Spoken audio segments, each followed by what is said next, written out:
বাড়ি থেকে দিছে বের করি গ্রাম পাংটা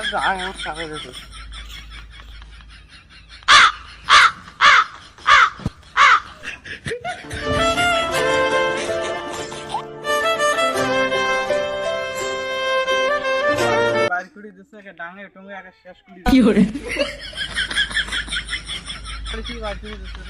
ডাঙন দিয়ে ডাঙাইছে আর ইয়ে হবে না বেকার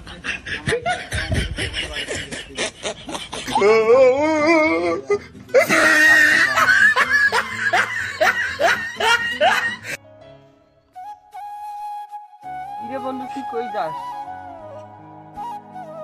রে বন্ধু কই যাস? বন্ধু কাজ ও কাজের সন্ধানে যাচ্ছে, আমিও তো কাজের সন্ধানে আছি। বউ বাইক ভাতে দেয় না, বাইক কি করে চল দুই জন মিলে ও দোষা তার মধ্যে কি একে রে ভাই। হ্যাঁ তো চল চল।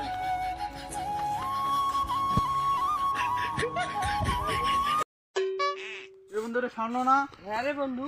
না না পুরো পুরো পুরো আর তো আমাদের কাজে যাওয়া লাগবে না। হ্যাঁ এটা আমার কাছে রাখি। আর তুই বড় লোক। হ্যাঁ চল বন্ধু তুই এক কাজ কর, তুই দোকান থেকে কিছু খাবার টাবার আন, আমি এটা দেখে রাখি। হ্যাঁ আচ্ছা ঠিক আছে আমি যাই। ও তো গেল,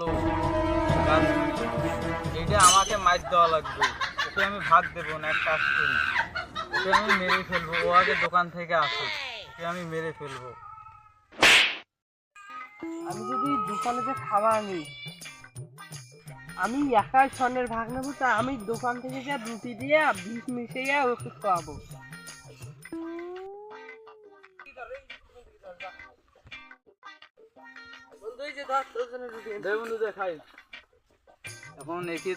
এখন একে কি করি, একে মেরে ফেলি।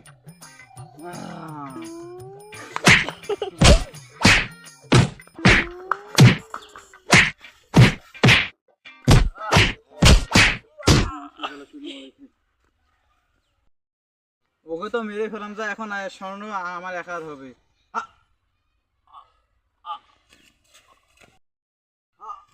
বিষ খাওয়াইছি রে।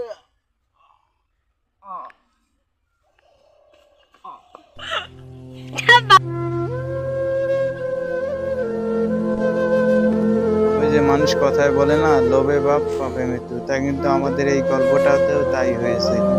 তাই আসুন আমরা এসব থেকে বিরত থাকি এবং সত্যতে চলার চেষ্টা করি, আর অন্যকে না ঠকিয়ে, অন্যের হক না মেরে খেয়ে আসুন আমরা মিলেমিশে বসবাস করি এবং তাদের সাথেও সৎ ব্যবহার করি।